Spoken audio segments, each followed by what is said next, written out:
Okay, picture this. You wake up one morning to find that a company most people barely even thought about 10 years ago is suddenly worth more than global giants like Apple, Google, or Amazon. And the craziest part of all this? They didn't invent AI, they don't sell the world's most popular smartphone, and they certainly never ruled social media.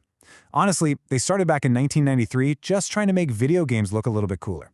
So, let's dive right into this explainer and unpack the unbelievable irony of how a 90s graphics startup that, frankly, no one expected to succeed ended up becoming the trillion-dollar foundation of the entire modern artificial intelligence revolution.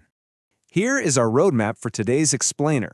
We're going to cover the birth of the GPU, the trillion-dollar gamble, the AI explosion, NVIDIA's invisible moat, the man behind the company, and finally, the actual threats to their crown.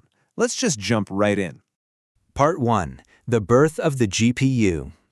Let's rewind the clock a bit. It's 1993, and we're in a small California diner. 3 engineers, sitting in a booth, strapped for cash, looking at a massive future in graphics processing. And they saw this right when the rest of the tech industry was obsessively, and I mean obsessively, chasing standard CPUs.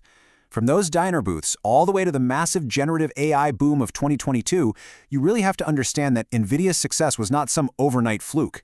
It was built on literal decades of stubborn, totally contrarian gambles. But, their journey was almost cut incredibly short. Their very first product, the NV1 chip, actually completely flopped. It failed because they tried to forge their own path and ended up ignoring industry standards.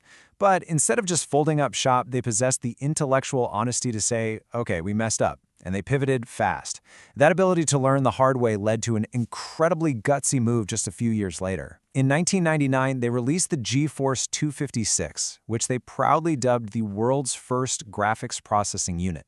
And this chip didn't just make games look better, it completely rewrote the rules of computing.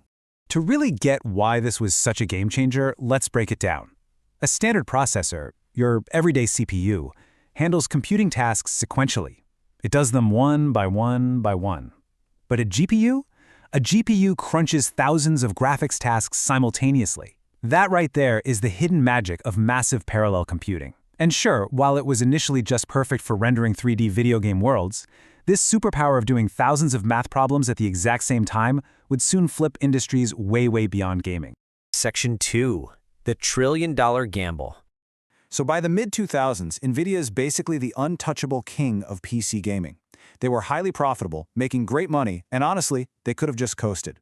Instead, they risked a massive amount of their capital on a completely unproven concept called CUDA.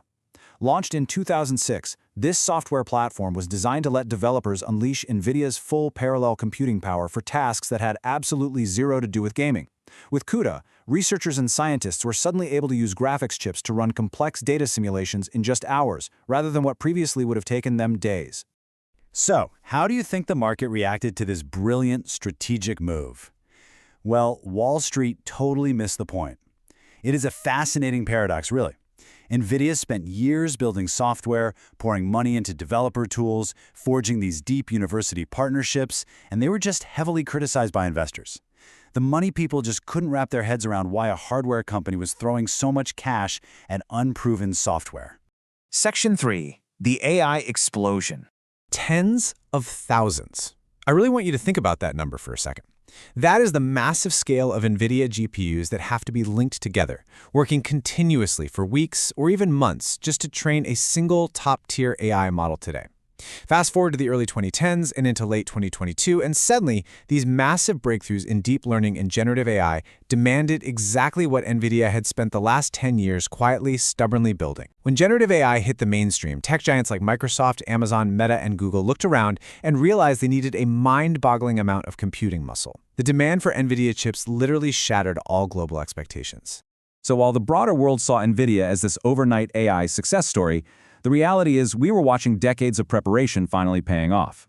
Think about it. They already had the hardware engineered specifically for parallel math. The CUDA software, it was already mature and ready for developers to use. Deep partnerships with university labs were firmly secured. Essentially, they had quietly achieved core infrastructure status. This incredibly long-term preparation meant NVIDIA was ready to hand out the shovels for the AI gold rush, while every single one of their rivals was left scrambling just to catch up. Section 4. NVIDIA's invisible moat. Now, you might be wondering, why can't a competitor just build a faster chip tomorrow and steal the crown? Well, because it's kind of like trying to convince people to switch off iOS or Android. You're not just buying a chip, you're buying into a very sticky ecosystem. Let's look at how this self-reinforcing cycle works. Step 1, developers adopt CUDA, because frankly, it's the best tool available. Step 2, that ecosystem grows richer as more people build libraries and tools for it. Step 3, AI startups build their entire infrastructure completely relying on NVIDIA software. And finally, Step 4, when those startups eventually scale up, competitors face absolutely monumental switching costs if they try to drag them away. This self-reinforcing network effect creates what is practically an inviolable position in the AI space today. Section 5. The man behind NVIDIA. We absolutely have to talk about the serial underdog who has steered the ship since that initial 1993 diner meeting, CEO Jensen Huang. He is, in so many ways, the philosophical foundation of this massive business moat. His core traits really define the company's wild trajectory. First up is his extreme patience. This allowed for long-term R&D investments, like CUDA, that literally did not see an economic return for years. Second, his intellectual honesty fostered a company culture that admitted mistakes quickly. Remember, that's what saved them after that early NV1 chip failure. And third, his relentless ambition pushed NVIDIA to diversify far beyond gaming, aggressively pushing into high-performance computing, robotics, and healthcare way before it was the obvious move to make. If you've ever watched him present, you instantly recognize it, right? The signature black leather jacket. But it's really more than just a personal fashion choice. It's become a symbol of a leader who is deeply, deeply hands-on.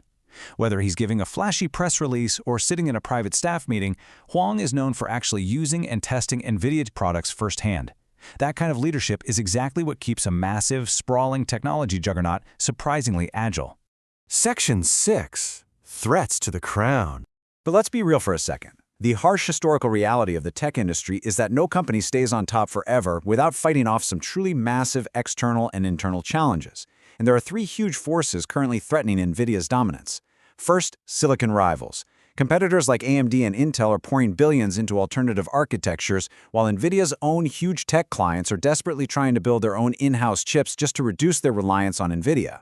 Second, geopolitics. Governments around the world have recognized the sheer strategic power of these chips, meaning export restrictions on high-performance hardware threaten to limit where NVIDIA can even operate, which exposes real fragilities in their globally distributed supply chain.